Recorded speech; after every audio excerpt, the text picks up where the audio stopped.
नमस्कार good morning zone Odia TV YouTube channel रे आपण मानकु पुणी थरे स्वागत जणाउची। आसंतु जानिबा आजिरो top 5 breaking news. Number 1 ration card रु ना कटा जाइथिले आउ थरे होई पारिबो कि आवेदन जानि नियंतु। आमे आपणंकु कहि रखुछु जे समस्त लोकंकु राशन कार्ड प्रदान करा जाय नाही। एथिपाई सरकार किछि अयोग्यता मानदंड स्थिर करिसंती। राशन कार्ड केवल सही लोकमानंकु प्रदान करा जाय जेउ माने सही अयोग्यता मानदंड पूर्ण करंती, किंतु केतेक लोक अयोग्य होई मध्य सेमानंकर राशन कार्ड तैयारी करंती। अयोग्य हेबा सत्ते जेउ माने राशन कार्ड पांती सेमानंकर राशन कार्ड बातिल करा जाय, किंतु केतेबेले अयोग्य हिताधिकारींको नाम मध्य राशन कार्ड रो कटा जाय थाए। जदि आपणक सहित मध्य एही भली घटिछि तेबे आपण पुणी थरे आपणकर नाम जोड़ी पारिबे। नंबर 2 सामना को आसिला चांचल्यकर तथ्य। सुभद्रा योजना रे आवेदन करिसंती एकाधिक पुरुष। सुभद्रा योजना को नहीं एक चांचल्यकर सूचना देइछंती उप मुख्यमंत्री प्रभाती परिडा। महिलांको पाई होइथिबा सुभद्रा योजना रे आवेदन करिसंती एकाधिक पुरुष।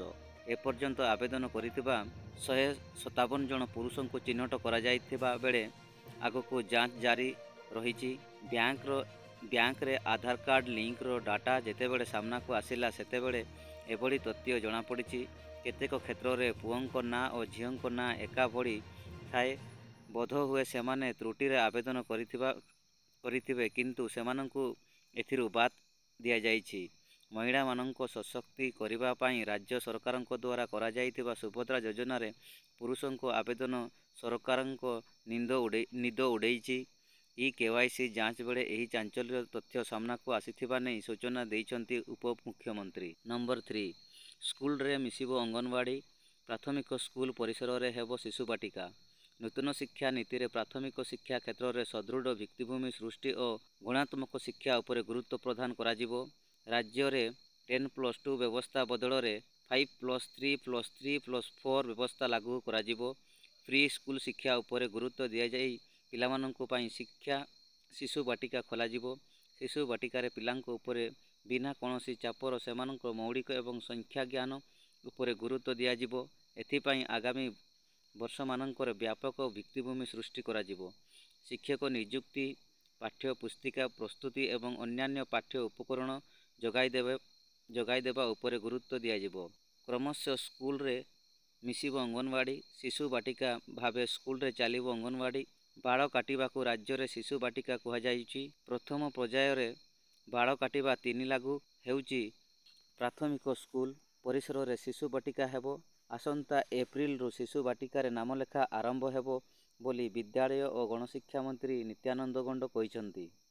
नंबर 4 डंगुरी रे सर्च ऑपरेशन जारी। 24 रे पहुंचला माओवादी को मृत्यु संख्या। नुआपड़ा सीमांत छत्तीसगढ़ गहरिया बंदर कुलारी डंगरी रे जारी रही सर्च ऑपरेशन। माओगढ़ ध्वंस होइछि। कंपी ऑपरेशन रे माओवादी मृत्यु संख्या 24 रे पहुंची। वर्तमान सुधा 17 माओवादी को मृतदेह उद्धार करा जाइछि। स्थानीय अंचल विपुल विस्फोरण सामग्री 4टी राइफल, 8टी देशी बंदूक, 4टी मागाजिन, 10टी जीवंत गुड़ी, 4टी टिफिन बोमा जबत होइछि। सर्च ऑपरेशन को जोरदार करा जाइथिबा सूचना देइछंती नुआपड़ा एसीपी। गतकाली होइथिबा ऑपरेशन निहत होइथिला माओ नेता चलपति। आज डीजीपी वाईबी खुरानिया नुआपड़ा गस्त करिवे। नंबर 5 राज्य रे कमिबो शीत।